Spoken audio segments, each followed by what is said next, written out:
All right, let's get this thing started. Good afternoon to everybody in Utah, everybody in California, 2 different time zones, but everybody on the same page for a great event. We have got a great event in store for everybody today.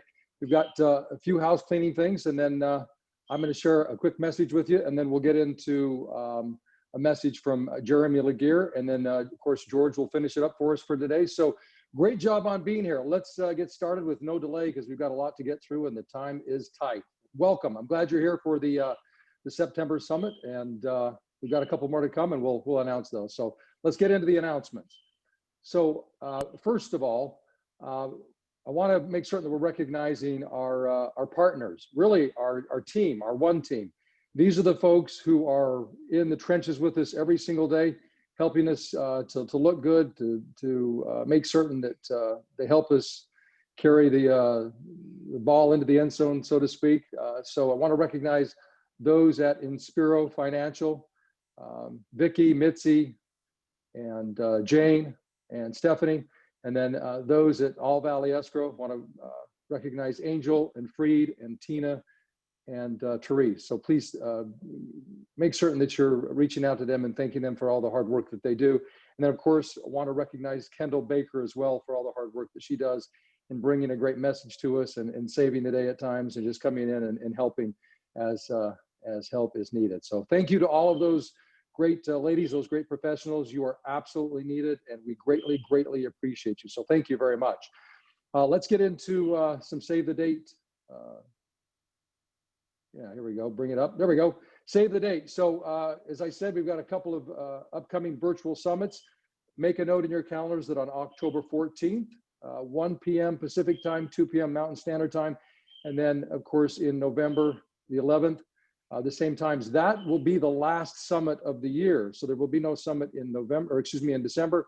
So plan on, of course, being to both of those, but especially that last one, because that last one will be a great send-off to 2020, which I'm sure a lot of us want to give a very quick and fast send-off, but it'll be a great event. So make certain that that's in your calendars. All right, next save the date. Let's get to that. All right, peak virtual training. So, man, I have to tell you that Russ does an amazing job of this. If you have not attended any of peak, because this is a course that you can take, all of it or just some of it. It can be a smorgasbord if you want it to be. But Russ has been teaching this thing for nearly 15 years. He knows this material inside and out. And guys and gals, I'm here to tell you that I want you to know this, that it doesn't matter if you're brand new in the business or you've been in the business for decades, there is something to learn from Russ's course in peak training. So please make certain you're paying attention to that. We don't have a specific date for it, but what we're going to do is send out an email and make certain that you know that the next schedule, the next event for peak training, when that will be, so that you can register and attend. So make certain that you pay attention to those emails that are forthcoming. All right, and then finally, in terms of save the dates, we've got Elevate 2.0, I guess we're calling it. It's for those of you who attended the Evercell System event back in February of this year, pre-COVID, for the world change. It was a great event. I know that everybody who attended said that it was a game changer for them, not just in business, but also in life. There were a lot of skills that were covered, not just in business, but in life, because that's what we are about, and our affiliated companies are about personal growth. So this event is going to be on October 20th. It will be virtual, and it's going to be led by George Morris. It'll be, as I recall, about a 2.5-hour event. You do not want to miss it. So pay attention to the details that are forthcoming. There's a way to register online, and you can see that with the display there. And also you can, of course, call in to get your ticket. So please make sure that you attend that. It will be a fantastic way to start the fourth quarter and also to start the new year. So make certain you're there. All right, I want to recognize a couple of amazing individuals. I want to start first of all with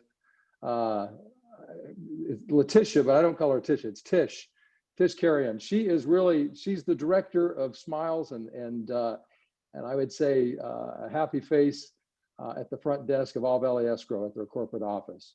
She is an amazing lady, a consummate professional, but just always very light and energetic, and is truly the face of All Valley Escrow. And you know, she does such amazing work that we don't recognize what she does enough, and we just wanted to make certain that we were doing that. So Tish, thank you for everything that you do. You're an amazing gal, and as an inside joke, nobody else would understand this, but Tish, you are an amazing hugger. So the next person I want to recognize, that we all want to recognize at All Valley Escrow, is Carol Andrews. Now, Carol Andrews is the manager of the trust account at All Valley Escrow. She's the gal who ensures that, guys and gals, you here in California get your money on time. So we greatly appreciate the work that Carol does behind the scenes in the back office. And so we just wanted to make certain that we were giving a shout out to these two amazing professional gals who are a great support to the escrow officers at All Valley Escrow. So ladies, thank you so much. All right, well, in the vein of recognizing people, those of you who don't recognize that amazing beaming face, and I'm not talking about George, I'm talking about that beautiful lady standing next to him, that is June FOUCAULT. June was the founding manager of our office in St. George, Utah. And June was successful in building that office to 60 agents over the last several years. And June has reached a point in her life where she wants to move away from leadership within the company. But the good news is she's not going anywhere. She's going to remain as an associate broker with the company and also an agent in the office in St. George. But we just wanted to recognize June and say, June, thank you so much for everything that you did, not only for building the office in St. George, but just the impact that you had on all the lives that you touched within the Evers family. So thank you, June, very much. All right, we've got some new faces to recognize. With June moving out of the leadership role in the St. George office, we have her replacement, Mr. Alex Cornwall. I had the opportunity to meet Alex this last week, a very smart and experienced young man in the business of real estate, very energetic, certainly has some big shoes to fill, but I know that he is without question up for the challenge. So we're excited to welcome Alex Cornwall to the Evers family down in the St. George, Utah office. Next, I want to recognize Karen Campbell. Karen Campbell, after a long search over the last 4 weeks or so, was the candidate that we selected, and she has been, fortunately, the person who has accepted the position of the manager in the Camarillo office. So she is now the full-time permanent manager in the Camarillo office. So we are excited to have her join us. Karen's actually an agent with the company, has been for the last 8 years. Karen's been in the business for 30 years. So she is the right gal for the job, not only because she's very familiar with Ventura County, but she's very familiar with Everest and who we are as a company, but also just very, very familiar with the business. So Karen, welcome aboard. We're excited to have you on board. And then lastly, but not least, Mr. Luis Rodriguez. Now, Luis was helping in the interim as Janet Dorsey moved on to her next venture. Luis came in and assisted in covering the Camarillo office and has done an exceptional job of that. And those of you who are in the Camarillo office, you know that, how proactive he was in reaching out in the initiatives that he has set up and taken. So Luis, we want to recognize you and thank you for what you did in the Camarillo office. And then also just recognize that you are the full-time manager for the Oxnard office. So Luis Rodriguez, welcome aboard. Welcome to the Evers family, to in fact, all three of you. It's great to have you. And we're excited to get to know you even more. All right, so here we are. So I've got a message to share with you here. I want to check the time because I know that I have to be very careful about where we are to make certain that we are on schedule. I've got about 12 minutes to share my message with you, which is not a lot of time, but I can do it. So I guess I want to say this to you. I want to give you a quote from Frederick Douglass. Frederick Douglass is known as saying that there is no progress where there is no struggle. I'm going to repeat that. There is no progress where there is no struggle. And with that in mind, I want to read to you this personal list of struggles of mine. I want to read this to you, but as I read this list to you guys and gals, I want you to think about your own personal struggles, because as much as these have been struggles for me, you all have your own struggles. And for many of you, struggles that have been far greater than mine. I'm not here to ask you to commiserate with me, but I just want to go through a quick list of mine. And as I do that, I want you to think about your own struggles that you've experienced in life, whether it's been in the business, whether it's been in your relationships, whether it's been with your health. I'm talking about the totality of your life. So I wrote down this. I was raised in trailers. And in fact, when I was a kid, oftentimes referred to as trailer trash. My dad is an ex-convict. A lot of you probably don't know that. He spent 3 years in the Utah State Penitentiary. No one in my family prior to my brother and me graduated from high school. In fact, no one did. A couple, my dad and my mom got their GED, but nobody else in my family had ever even gotten a GED.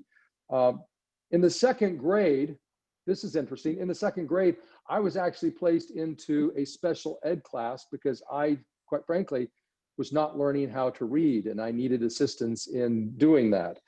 I flunked out of 9th grade English. I think probably being consistent with the fact that I wasn't a very good reader as a kid. And I did not do well in English. And so literally, guys and gals, I got 4 straight Fs in 9th grade English. I also got 4 straight Ds in American history in junior high. In my first 4 years in real estate, guys and gals, I went broke. In fact, at the end of those first 4 years, I literally had to pack everything in my car. And for a period of time, I lived out of my car and also out of my best friend's basement, George Morris's basement, when he and Jen were just newlyweds. I went broke again in 2009 after succeeding and doing well in real estate and amassing, a relatively good small fortune, few $1 million. I lost it all, like a lot of people did in 2009 with what was happening in the world. I flunked out of law school. Real estate was not my plan A. In fact, it even wasn't my plan B. I didn't have a plan B. My plan A was just simply go to law school and become an attorney. And yet I flunked out of law school, guys and gals. Now, you might wonder, well, why did I share all of that with you? Did I share that with you because I want you to commiserate with me, or to collectively say, sorry, John, you went through all that? No, the reason I'm sharing that with you is because I want you all to have some perspective, not about what I went through, but as I read that list to you, what I wanted you to do to think about your own struggles that you've experienced in life, because we all have. We've all experienced struggles in life. And yet, even though we've had those struggles, I want you to go back to what I said when I quoted Frederick Douglass, that there is no progress where there is no struggle. See, what I believe is that struggle is necessary. In fact, struggle is a necessary part of success. Let me just share with you a fun allegory or a fun story. A little boy noticed in his backyard in the garden that there was a cocoon, and it looked like it was relatively fresh. And every day he would go out to visit the cocoon to see if the cocoon was making any progress, if there was going to be a butterfly that came out. And many of you may have done this when you were a kid. I know I did. It was a fascinating thing to watch a cocoon turn into a butterfly. Well, this little boy, day after day, went back to visit the cocoon. And on one specific day, he noticed that the cocoon started to split open. And he sat there in amazement, just watching this cocoon and watching this butterfly struggle to emerge from the cocoon. But after about 2.5 hours, he noticed that the butterfly stopped making progress. So he got a great idea, or at least he thought. He went into the house and got a pair of his mother's scissors and went out, and he just kind of snipped and tweaked the cocoon so that it would open up and it would allow the butterfly to emerge without restriction in order to spread its wings and to ultimately fly away. Well, after he observed the butterfly for 20, 30, 40 minutes, he noticed that this butterfly that emerged with this very fat body, this plump body and these shriveled up wings, remained with that fat body and those shriveled up wings. Now, look, the boy had the best of intentions. He thought that, well, this butterfly is struggling to get out of its cocoon. So what I'm going to do is I'm going to snip open the cocoon, let it fall out so that it doesn't have to struggle and it can go about its life to be a butterfly. What he didn't realize was that in order for the butterfly to actually become a full-fledged adult butterfly, it has to go through the process of struggling to get out of the cocoon. And it's through the exertion, the energy that it expels in trying to get out of the cocoon, that it forces all of the fluid in its body into the wings to expand the wings so that it ultimately can fly. But because now it's no longer in a cocoon, it can no longer expand or press against the cocoon to expand, and therefore there's no way for it to press the fluids into the wings. And as a result, the butterfly lived the rest of its life, a very short life, in that state. Guys and gals, I think that is a phenomenal analogy to our own lives. See, what I see everybody doing on a day-to-day basis is struggling. We all do. We all do. Many of you have had struggles greater than those that I mentioned, far worse than what I have mentioned.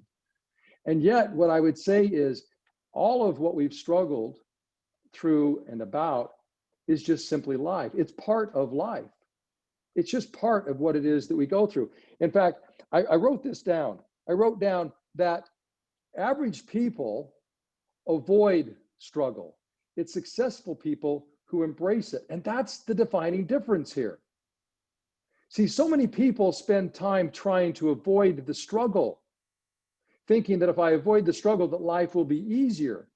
But that's just simply not true, because any path that we take is going to offer struggle. There is the struggle of avoidance and what life we get as a result of avoiding the things that we have to do. And then there, of course, is the struggle of doing the things that we have to do.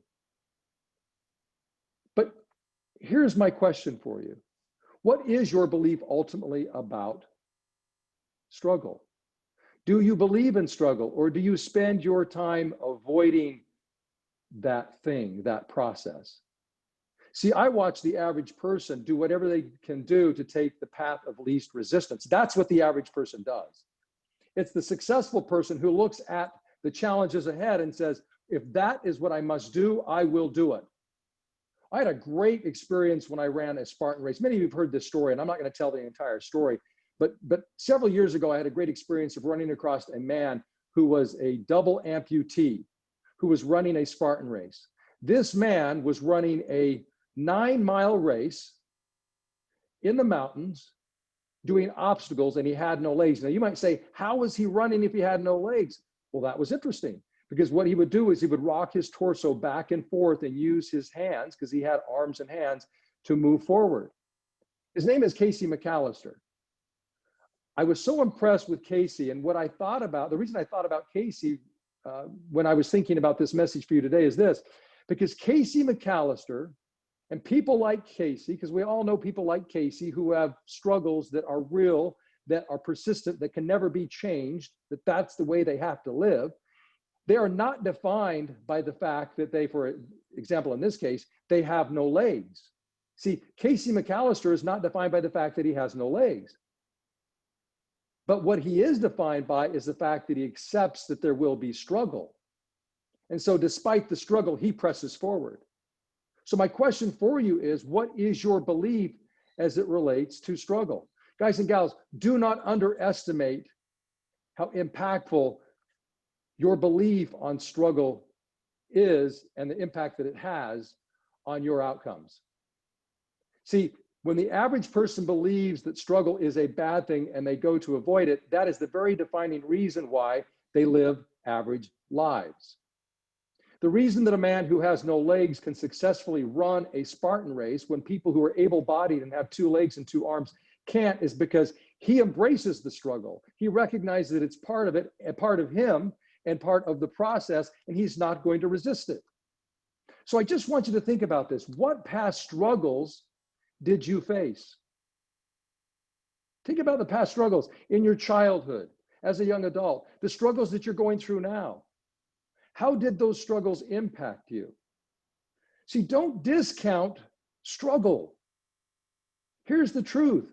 Who you are today is because of your struggles, not because of the things you avoided.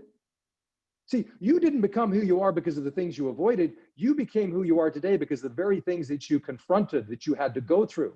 Sometimes we have no choice. It's just, that's the struggle. We've got to go through it.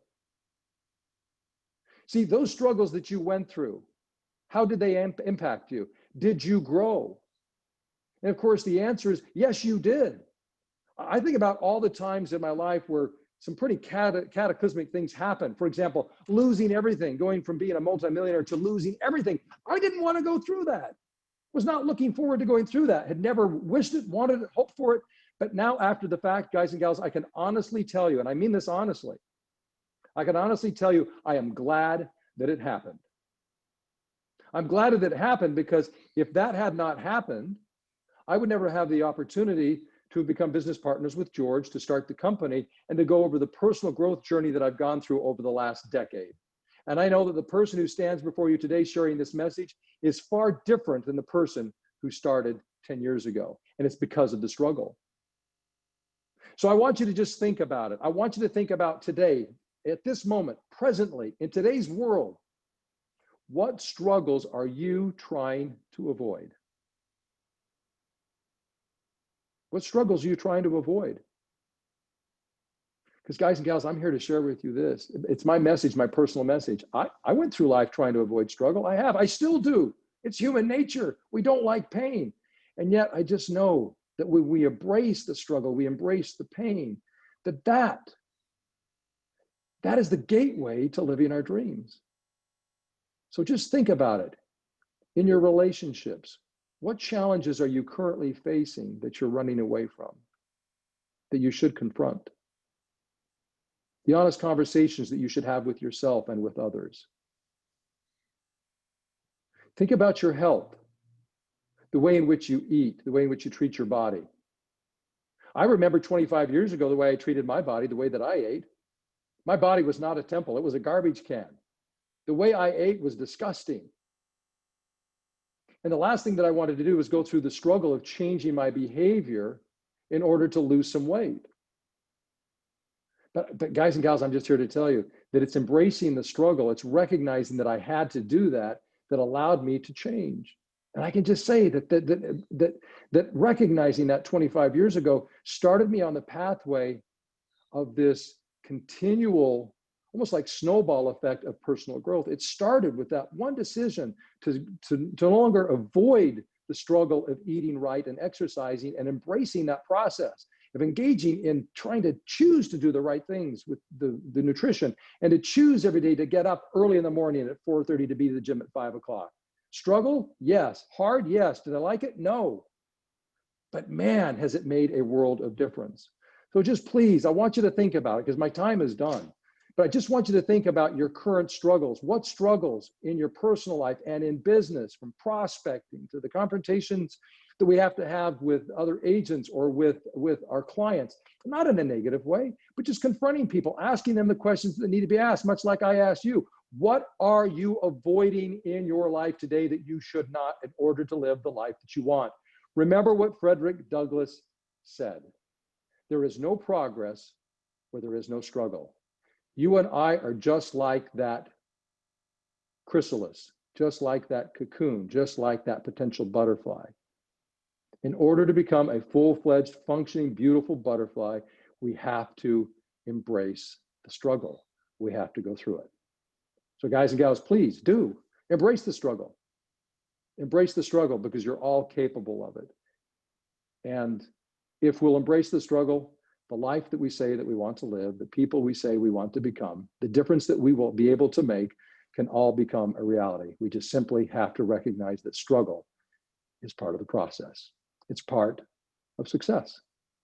So having said that, thank you for your time. Let's turn the time over to Mr. Jeremy Laguerre because I know he's got a great message for us. So Mr. Jeremy Laguerre, let's knock our socks off. It's yours.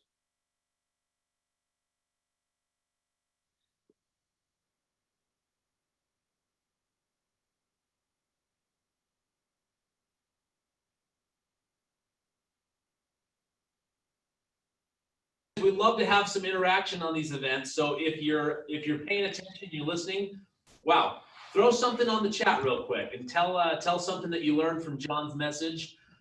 or just tell me to shave or something. Just engage in the chat. We want to hear from you. So good to be in front of you guys, and hope that everyone's doing really, really well. Sort of unique to be in this situation and having summits online. Just know that we can't wait to gather together and to be together as soon as we can. But it's been fun to start gathering in smaller groups. One of the first things I wanted to say to everyone today, though, was Happy New Year. That's right. Happy New Year. Why? Look, every year at the beginning of the fourth quarter, it is a great time to be remembering that your actions starting today are going to affect what you do in the next year. So here we are coming right up on the tail end of the third quarter, September, and October starts here tomorrow or the next day, one of those two. I think we're close. October's about to start, guys. And so it's time to start thinking about the fact of how are you going to finish this year strong and then get all ramped up for a phenomenal start to 2021.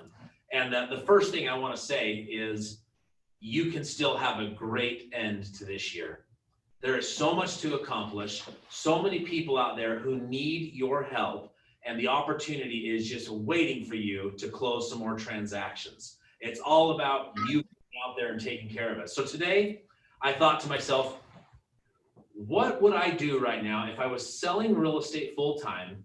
What are some critical points that would help me kind of get over that finish line for 2020, finish the year strong, and move into 2021 hitting the ground running? And actually, two words just kept screaming at me as I had this internal dialogue about these messages. And the two words are these. Number one, lead. Not a lead as in a contact, but lead as in leadership. The second word is create. As I started thinking about leadership and leading, there was a great quote that states, great leaders don't set out to be leaders. They set out to make a difference. Again, great leaders don't set out to be leaders. They set out to make a difference. And isn't that what leadership is really all about? It's about making a difference in the lives of those who are counting on you. And as you start to think for a moment about all of the different leaders in the world, within our organizations, you as a leader, so many great things that you could think about. But one of my favorite definitions is one that I've heard George use forever, which is the idea, simple idea, that in leadership, you are to take someone to the next level. Now, I could give us a gazillion examples right now, but all you have to do is think of sports and athletes, business, whatever it might be. But you can think right now for a moment of a great leader who helped to take someone to the next level. And that's what leadership is about. And I believe that you and me and every one of us are entrepreneurs and leaders, and therefore we are to help take people to the next level, or as the quote said, make a difference. So when you start to consider for a moment what that looks like, my opinion is that you must be focused on the idea of how do you take them to the next level in the game of real estate. You have people who are thinking of buying, thinking of selling, actually engaging in the activity of buying and selling. And so what I decided to do today, I have 3 quick exercises that I'm going to give to you. And so I hope you have a pen and a paper out. These are 3 things in this world of leading and creating that I believe can make a difference for you if you'll just spend a few moments writing them down. And once you've done that, so first and foremost, get your pen and paper out. And the first exercise, what I like to refer to it as state of your business, right? What is the current state of your business? Good timing, since we had this wonderful presidential debate last night. We can think of the State of the Union address that the president gives. Look, this is constitutionally required for the president to stand in front of the nation and give a State of the Union. And what is that going to include? Well, my goodness, it's going to include conversations about immigration and healthcare, economy, military, whatever it may be. Your opportunity right now is to think for a moment. Well, my goodness, if I had to give an address about the current state of my business, what might that include? Could you talk about what business you've closed? Sure, it's worth mentioning. But when you're going to say, what is the current state of my business? it involves these 6 items. If you have a pen and paper, write them down. Number 1, active buyers and sellers. Okay, so that's actually, I have 3 items with 2 subpoints. 1A, 1B, active buyers, active sellers. Take some time and write that down. Item number 2, under contract buyers and sellers.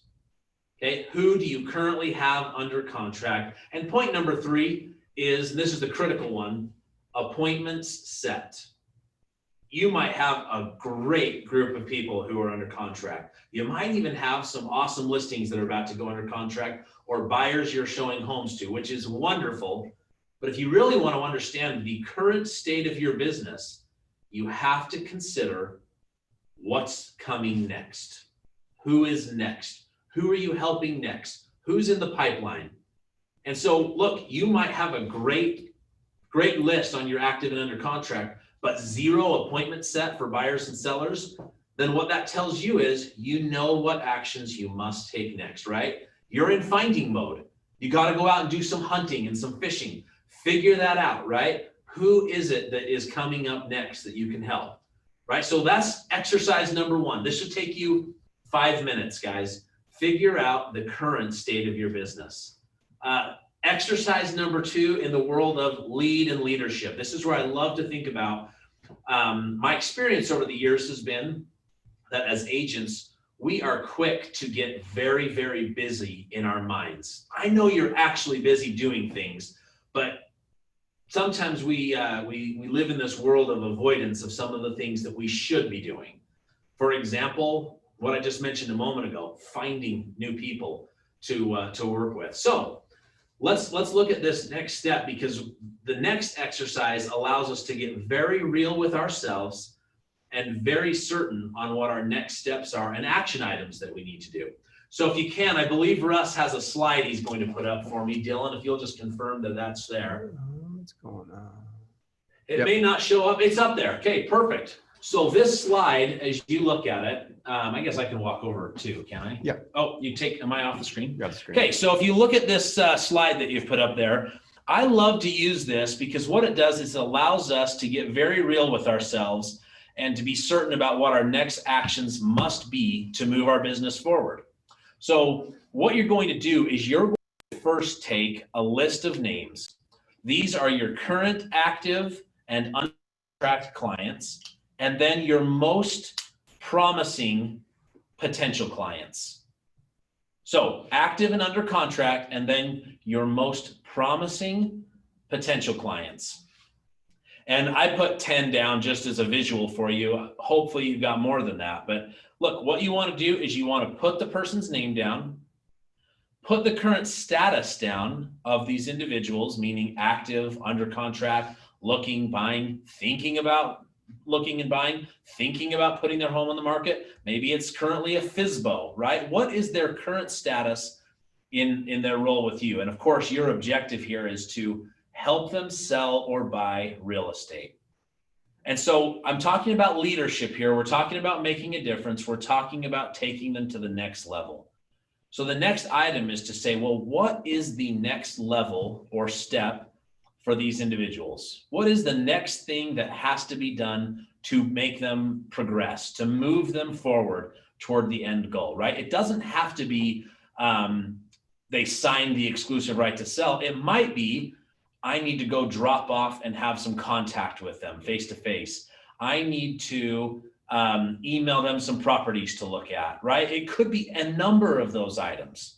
But whatever it is, whatever that next level is, right? Yeah, you've got to figure that out. So it might be the next action item, sorry, the next level, excuse me, is an appointment, a set listing appointment, right? Or the next level is showing them a property. So then you move to the next column and it's action item. So what is the action item that you must take to move them forward? And then of course, the final column is the due date. So you got their name, their current status, what the next level or step is for them, an action item, and a due date. You can take that slide off. So in the world of leadership and taking them to the next level, why I really love this is because it's going to allow you to get very real with yourself and know exactly what must happen to help these people.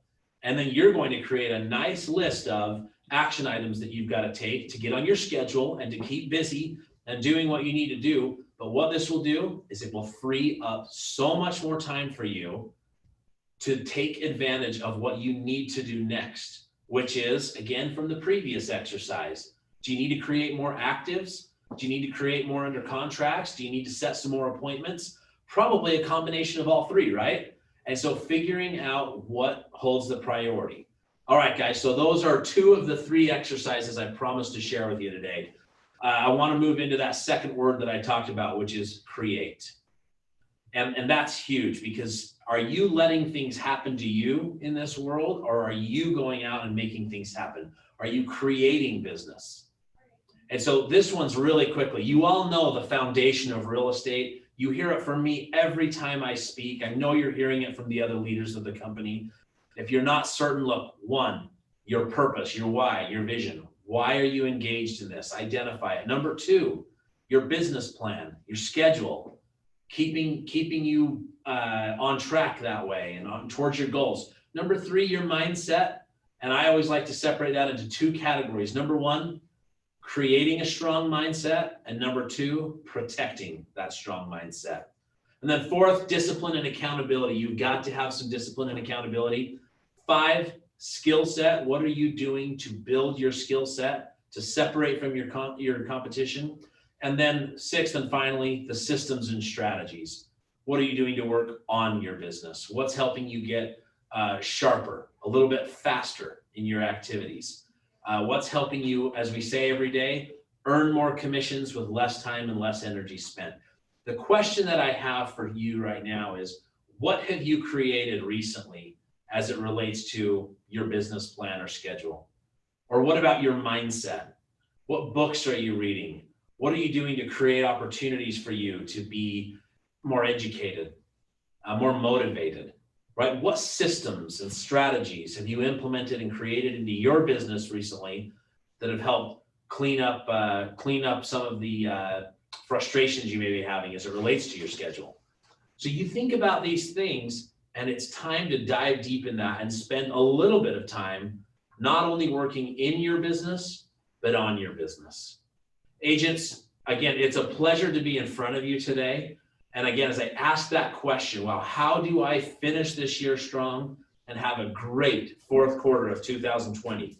Which again, even if right now, I know there are people watching this that are maybe hopeless a little even, like they have nothing in the pipeline, nothing that's, I promise you, this can be the best quarter of your career if you'll make the decision today to get busy.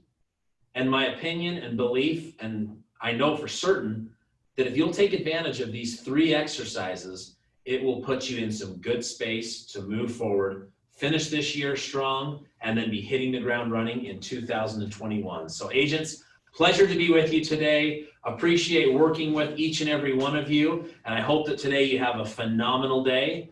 And I'll turn the time over to Mr. George Morris.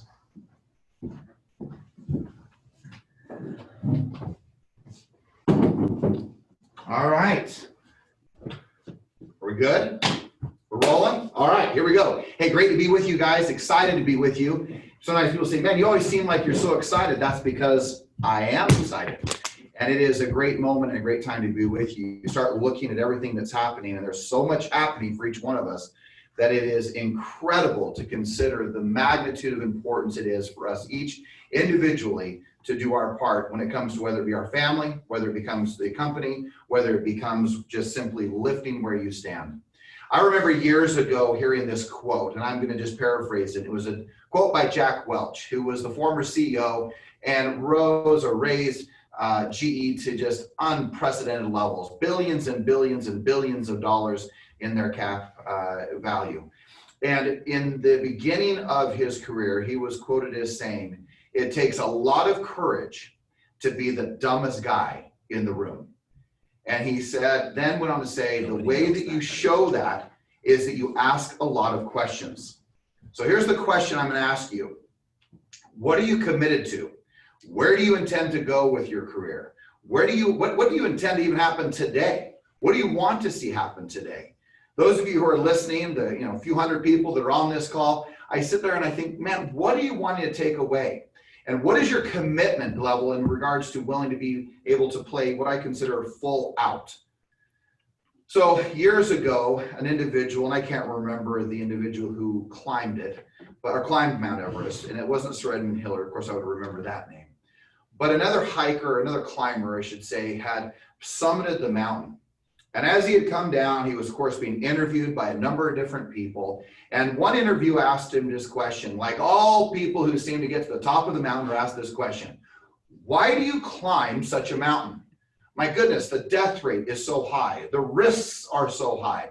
The ability to not come back alive is so high. Why do you climb the mountain?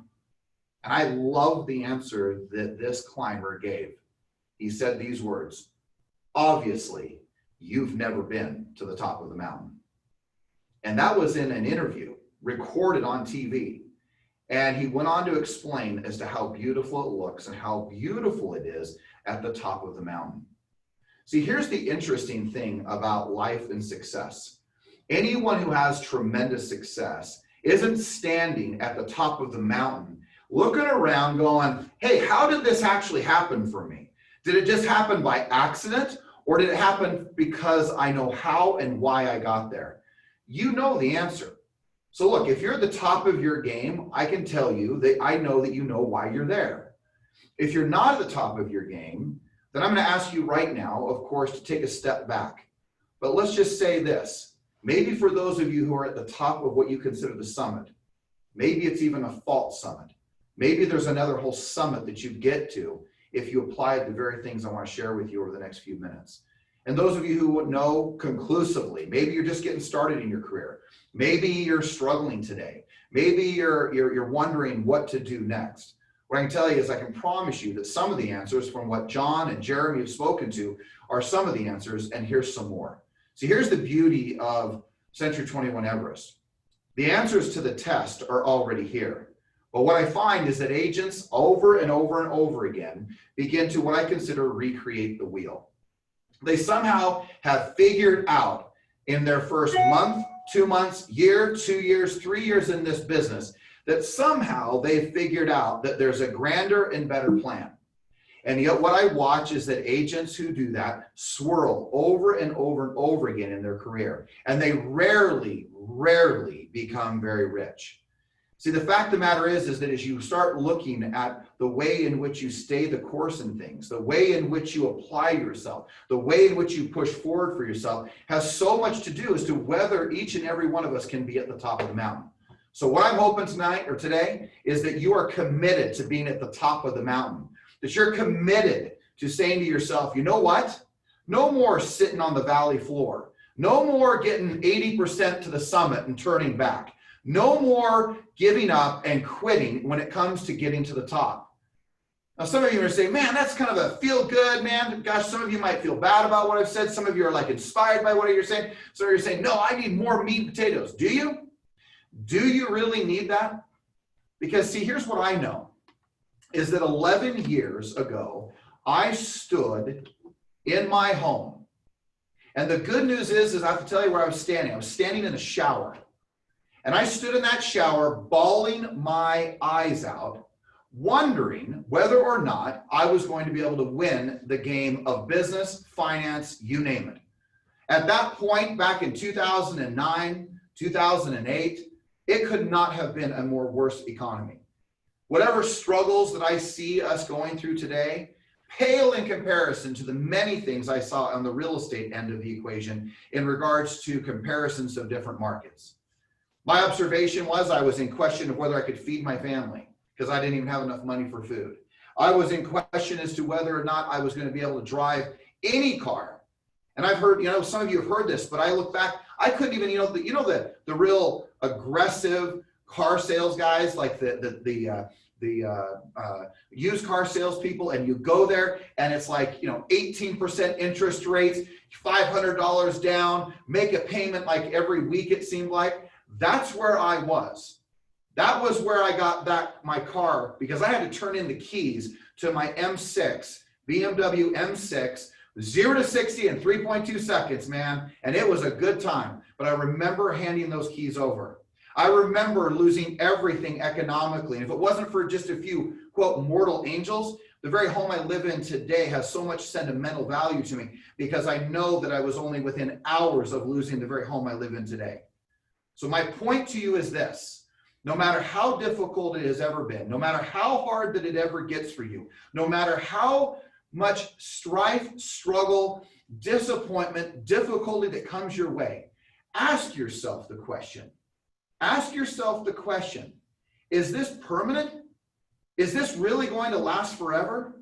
Because as I stood bawling my eyes out, probably more water coming out of my eyes than there was the shower head, what I realized at that moment, it was a declaration that I would focus on one thing, and that is the attitude that I brought to my day every day. The attitude that I brought to my day every day. So ask yourself today, no matter whether you're doing great, no matter whether you're not doing so great.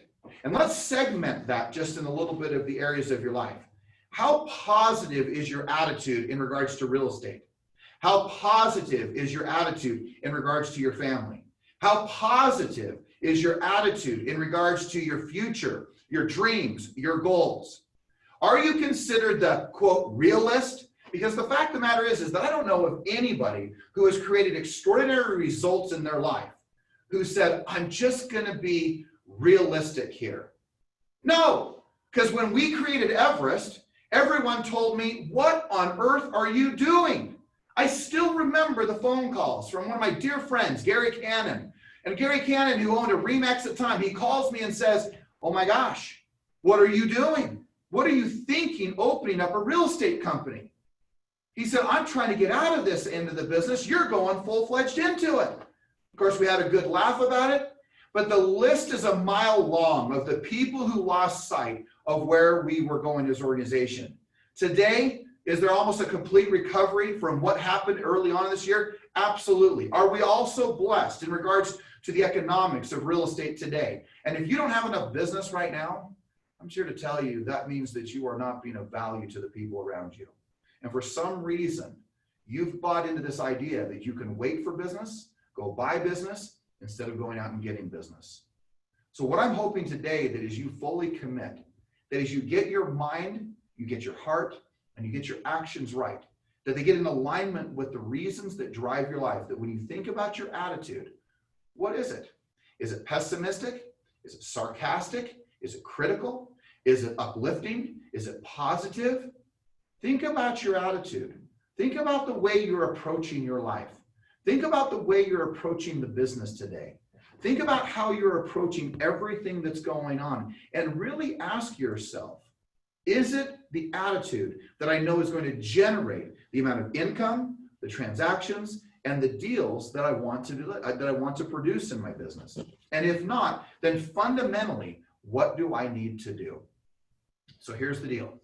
I have 3 things I want to share with you, and I say wrap up, but it's going to be a few minutes. So man, stay with me 100%. Here's the first thing. Be willing to not take a no. One of the most important stories of my life that has shaped it, helped it, and created it was when I sat in a conference room with a gentleman by the name of Tom Lloyd.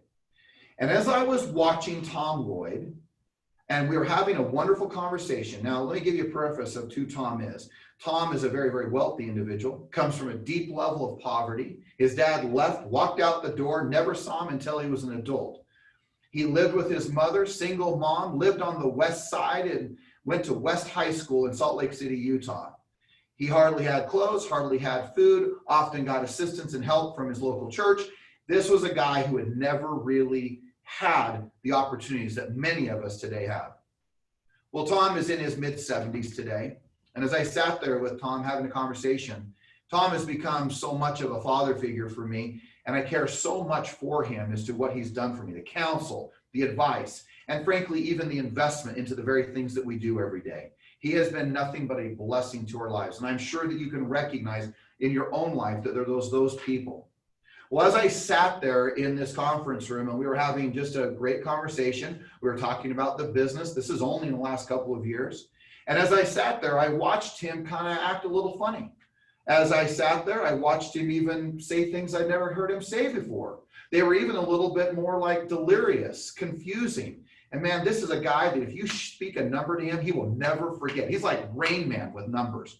He is a guy who will never forget anything. In fact, the best thing I've said, man, don't lie, because man, you could never remember, because you couldn't even clear your tracks with this guy, because he will remember everything about your business, everything that you said was good or bad, everything that is working and not working. You would be on the spot and he would come at you. So he's that kind of guy, drips with integrity. You never question where you stand. And at that moment, I was sitting there going, man, what is going on with him? Well, he started getting a little more delirious. I remember reaching over and grabbing his arm and saying, Tom, are you okay? And he said, oh yeah, I'm fine. I held onto his arm. I said, Tom, I don't think you're okay. He said, no, I'm fine. I said, Tom, will you do this little thing on your hand, what he had on his phone, where you'll check your heart rate?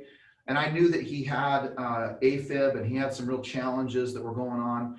And he put his fingers on it and his heart was going all over the place. I asked him again, Tom, look, let me call 911. Let me call the doctors. Let me take you to the hospital. And every single thing I would ask him, no, I'm fine. No, I won't. I must have asked him, I'm not exaggerating, 10 times. As I sat there, I had a decision to make, either to accept his no and walk out and say, I'm sure he'll be fine, or to take a stand and to not accept the no. So when I'm talking about attitude, when you have the right attitude, no almost becomes oblivious to you. Why? Not because you're trying to muscle people, not because you're trying to do wrong by people, but because you're listening, you're aware, you're conscious, and you're awake. Because your attitude is fueling you with the right energy. So as I heard Tom talk about that, as I heard Tom speak to that, and that he was fine, I didn't believe him. And I knew better, because my attitude had served me that day. As I grabbed his arm, I said, Tom, you got two choices. I can either call 911 or you can let me take you to the hospital. And I'm fine with either. Your choice. No, I'm fine. Tom, I'm either calling 911, I pulled out my phone right now, or I'm taking you to the hospital right now. He takes a big sigh, he goes, well, kid, he always calls me kid. And he said, well, I guess we're going to the hospital. So we stand up. He's a little wobbly, doesn't even know it. But you know what? He's at this moment where I even think he's a little bit nervous. I grab his arm. We walk down the hallway in our Union Park offices. Here he is on the 5th floor. We're on the 6th floor. We walk straight out to my car. I put him in my car. I literally buckle his seatbelt for him. And we drive straight to St. Mark's Hospital, if you know where that is, in Salt Lake City, Utah. As I sat there in that emergency room, this is the crazy part that happened. I want you to understand what I'm talking about. How many times are you saying or hearing the words no and accepting them? How many times are you being told what you don't want to hear, and then you say, well, I guess that's just what I'll accept? You say, wait, George, this is ridiculous. Sometimes you need to accept some things, and sometimes yep, you're right. Sometimes you need to accept the words, but your attitude will guide you. If you are awake, you will hear the answers as to where you're supposed to go. So here we are. We walk across the parking lot, arm in arm. I can tell he's a little wobbly. I bring him into the emergency room. We stand there. I say, hey, my friend's got an erratic heart rate. He's having some chest pain. I need you to get him in. Of course, man, that's the green light to get people moving. So what do? They bring him in. I walk back with him. They give him a little EKG.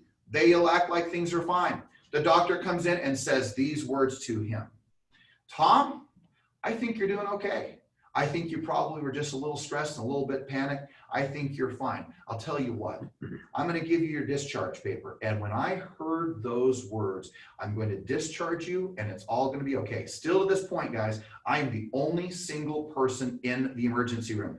Family's not there, wife's not there, sister, daughter's not there, son's not there. No one's in the emergency room but me and him. The doctor's about to say, hey, you can be released. Tom looks at me and says these words. Well, kid, looks like we're out of here. I looked at him, I said, no, we are not. And I looked right back at the doctor and I said, that is ridiculous. I said, I know what it means to have a racing heart. There is no way that he is in a space or a place to be released. Absolutely not. Not until his other doctor sees him. And I got stern. I did not take the no. Again, I ask you, how many times are you being told no on a call, on a listing, with a buyer, when you know you should speak up, when you know that you should say something? How many times have you heard the word no, and even within yourself, and you accepted the easy path? Because the easy path at that moment, that Tom was doing okay. Tom was stable. Tom was a little clearer. Tom had gotten on some oxygen. Doctor says he's fine, but I knew he was not. So here's the interesting thing.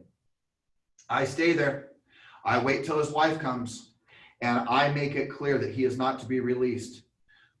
Hour, 2 hours later, can't remember how long, but about an hour or two later, his cardiologist comes to him. And he walks in, and he has the record of his heart rate from his phone and what's been going on. And these are the words that he said. For someone who I care so much for, he said these words. This is what the cardiologist said. He said, well, Tom, you're pretty lucky that you've got this kid right here. Because if he wouldn't have forced you to be here, I would absolutely guarantee that you'd be dead right now. As chills went through my body, I recognized at that moment, and yeah, life is, you know what, you always got to learn something. And that moment I learned, how many times have I accepted a no? Or let's just say it this way, the wrong answer. How many times have you accepted no in your life? Or accepted the wrong answer out of your life, and recognizing you know it's not the right answer. You know it's not the truth, and yet you went along with it. Guys, look, everything you want is outside of your comfort zone. Whether it be my managers who need to recruit more, whether it me as an agent who needs to sell more, whether it's more calls, more listings, more buyers, more uncomfortableness. Everything you want is outside of your comfort zone. The only way you climb to the top is you have to take one step at a time. You have to climb. So don't so easily accept the wrong answer. Don't so easily accept no. How many times people have told me what they believe the answers are? Oh, no, this is the right company for me. I need to be somewhere else. Oh, no, you don't understand, George. Listings aren't where they're at. I need to work with more buyers. Oh, George, you don't understand. You know what? I need this. I need that. And I know it's the wrong answer. And here's the one thing you can know from me. You might not at times like me, but I can promise you one thing. You will never be in question of the truth from me. Ever. Because if I know you're going down the wrong path, I'm going to say something. And even though you may not like what I have to say, I am not going to let your desire to like me, which I'm hoping you will do the same, your desire to be like, boy, we are in an industry that is all about like me, gotta like me. If you don't like me, I can't work with you. And although liking is a good deal, and it's a good thing, and most people do work with people they like, but if you want more respect versus less people liking you or more people liking you, I can tell you it's about this. Stop accepting the status quo. Stop accepting answers that you know not to be true. Stop accepting the no. Stop accepting the no's when you know that no is not the right answer. So the only way you reshape that is you have to elevate the way in which you feel and think.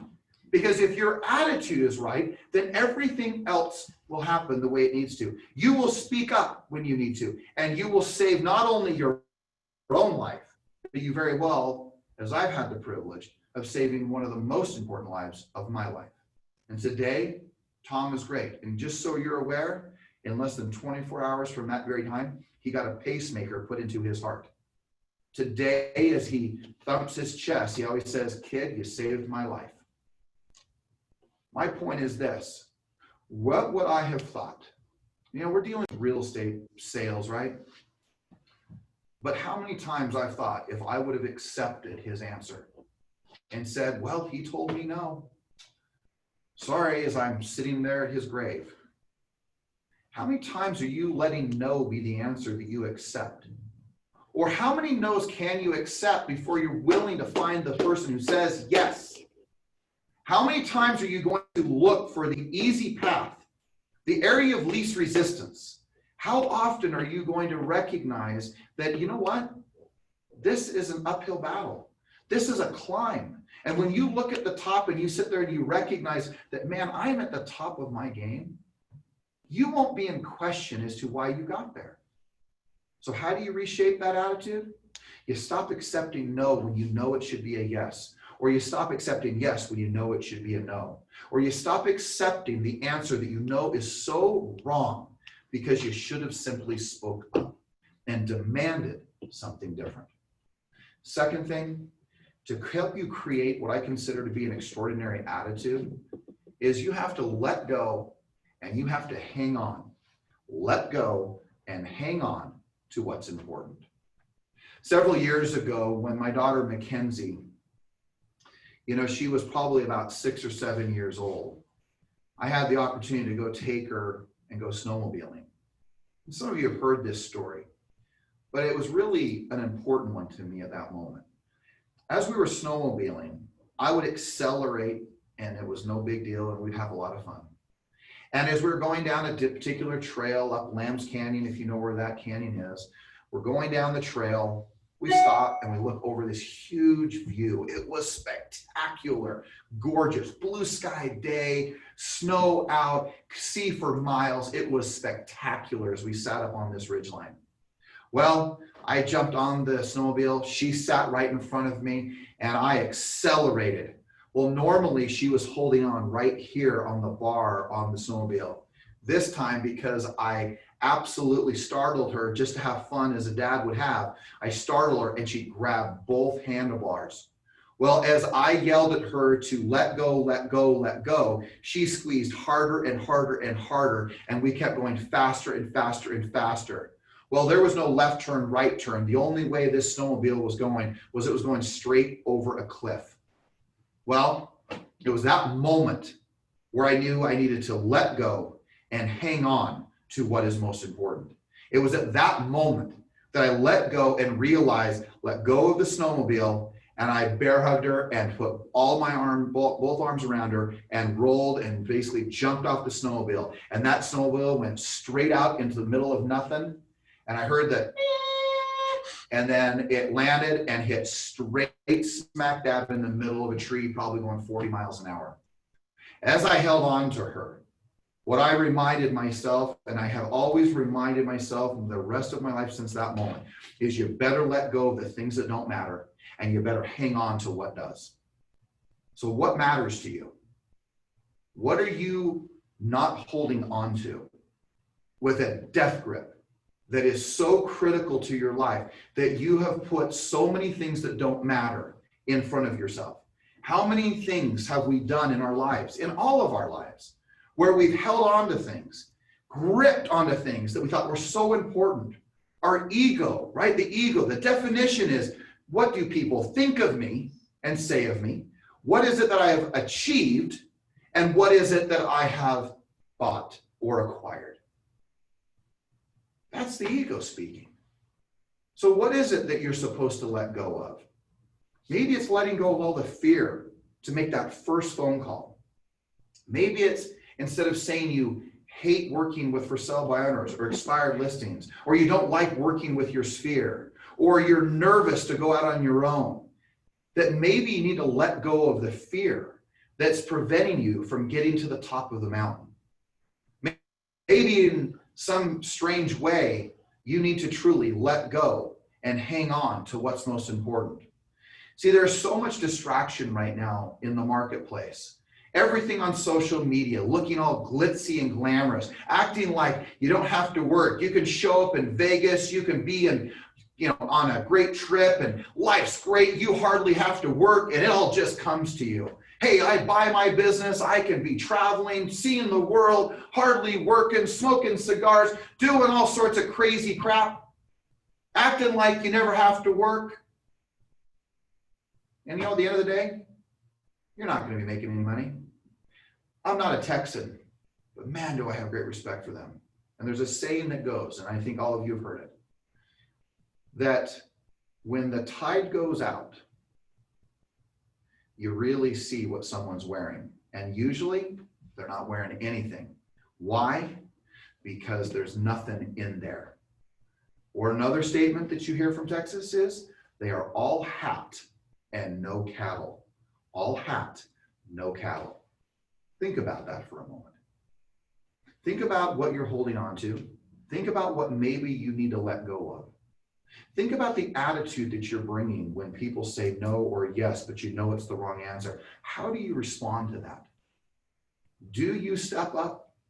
Is your attitude and your energy strong enough that you say, you know what? I got this. Now in closing, I want to tell you one more story.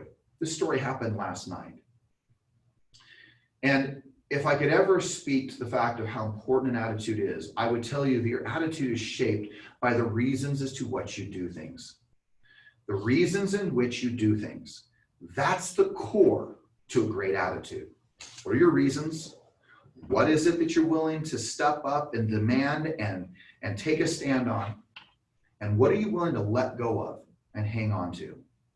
Well, last night or yesterday afternoon, I got to watch my son, one of them, they both play baseball, but I got to watch Isaac play baseball. Now look, you couldn't have a son without a baseball analogy. Come on, right, Russ Orchard? All right. Hey, by the way, I'd be curious in your chats, man, what are you willing to let go of, right? What are you going to let go of? Here's the story. He plays ball and he strikes out and gets walked. I watch it. I take video of this thing. Now, I'm no expert on baseball, but as I start looking at it, I'm still watching. And those of you who are baseball fans know exactly what I'm talking about. You need, when you bring down the swing down onto the ball, your hands better be up here. Well, Isaac, for some reason, as an 18-year-old kid, all the way from Cooperstown, New York, where he would put his hands down here, he extends, drops his hands, and swings and chops up at the ball. And it's an amazing swing because if you look at it naturally, you go, oh my gosh, look at this bat speed. Look how good this swing looks. But if you just have a little bit of an idea as to what that swing's supposed to look like, you're supposed to keep those hands up there. Well, as I always say, and this isn't the point, but remember, winning is in the details. But his hands are up here, are not up here. So we get into a little bit of a scuffle, if you would say, a little bit of an argument, a debate. I'd probably call it an argument. And my question was this, right? Because if we are loved by those that care for us, it's because we're going to confront them. And I confronted him on his swing. Of course, he gave the 18-year-old, 17-year-old attitude, rolling his eyes, huffing and puffing and telling me, you don't know what you're talking about. And I said, you know what? You're right. I probably don't know what I'm talking about. But the good news, I did send him 4 videos today from yesterday's swings and showing him what he's doing. But that's a whole other conversation, right? See, I love Jeremy Leggero says, your poor children, bless their hearts. All right, so here's the deal. So I'm standing in my bedroom with him yesterday, and we get into it. And I want to know what his commitment is for his future. And I want to know what he's committed to doing and figuring it out in regards to his baseball swing. Now, you may not think that's a big deal. I said, let me tell you something. What great leaders do is they solve problems. And if you can't solve the problem of your swing today, you're not going to solve the business. And when I asked him how you're going to solve it, you know what his answer was? It's like, well, all teenagers. He goes, I don't know. I said, that's interesting. Imagine me, the CEO of this company, standing in front of all the shareholders, the agents, and someone asks me the question, how are we going to succeed today? And I answer with, I don't know. It'd be like you getting with a client who says, how are we going to sell the home? And you answer with, I don't know. Do you think anyone would hire you, me, follow you, me, or more importantly, in this, of course, Isaac? The answer is no. So as I continue to talk to him, I said, hey, let's reshape something here. First, let's find the reasons. What are the reasons why it would be worth finding this out? As we went through the reasons, he started to figure it out. And yes, it was one of those in your grill type of conversations. And it was one of those conversations that by the time it was done, he was yelling, which is really good because he was yelling an affirmation of this. I will figure out my swing. I am the greatest. When he first started saying it, he said it with the most sarcastic tone I can't even imagine. Me coming to you and saying, hey, you should say, I set appointments daily, and you sarcastically tell me, can't do that. Fine, I set appointments daily. But you can set appointments daily. You can list homes daily. You can help buyers find homes and buy homes daily. So much of what our attitude is about is the reasons in which we designate as our reasons to succeed. So here's the question. If you want to get to the top of the mountain, how will you approach your attitude in regards to what are the reasons? What are the reasons why you do what you do? What are the reasons why you want to work harder? What are the reasons why you might want to learn a script or a dialogue? What are the reasons why you want to win at the game of real estate? So in my text to Isaac today, I said, look, at the end of the day, under my watch, I will never give up on you, and I will not accept answers of complacency for someone who has the talent and the ability and the accomplishments that you have.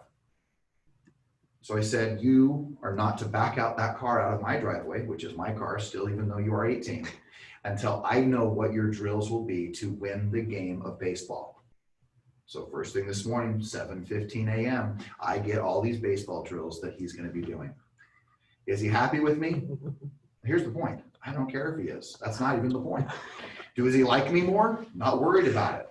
Does he love me more? Maybe. Maybe one day he will. But what I can tell you is that I will not stand and reward someone like my own son for mediocrity. So here's the question. Are you accepting mediocrity? Are you accepting just getting by? Are you accepting that it's okay if you simply don't earn enough money, don't have enough sales, do enough business? Is it okay?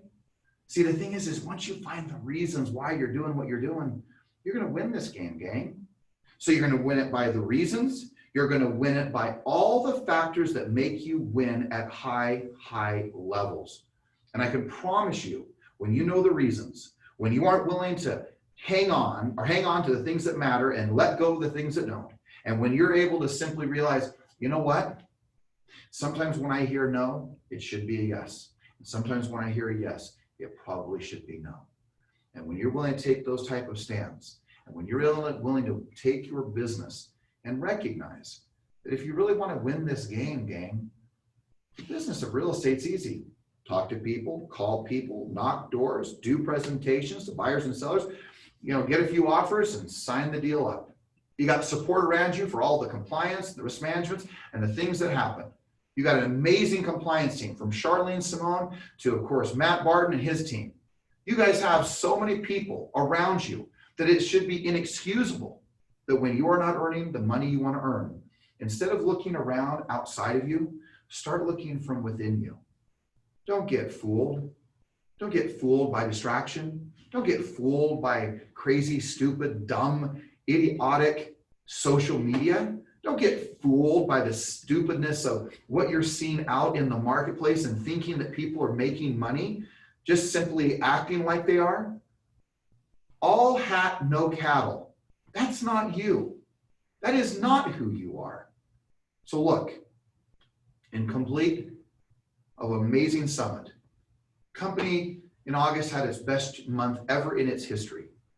The company is doing great. Whether you succeed or don't will not be the replication of whether the company does not or does. What matters, though, more importantly, is that you're doing well, that you're earning the money you want to earn. You're doing the deals you want to do. You're living the dreams you want to live. You have the revenue, the freedom, and everything that comes because you step forward with the right attitude. You're willing to say no when you're supposed to say no. You're willing to step forward when you know you need to. You're willing to do the things that most people won't. Some of you will get this, and this is the answer to the test. Stop looking for the easy way. Stop looking for a way to beat this business by not having to work hard. The beauty is that this marketplace has spoken that if you will communicate, talk, and lead people, you can make a fortune.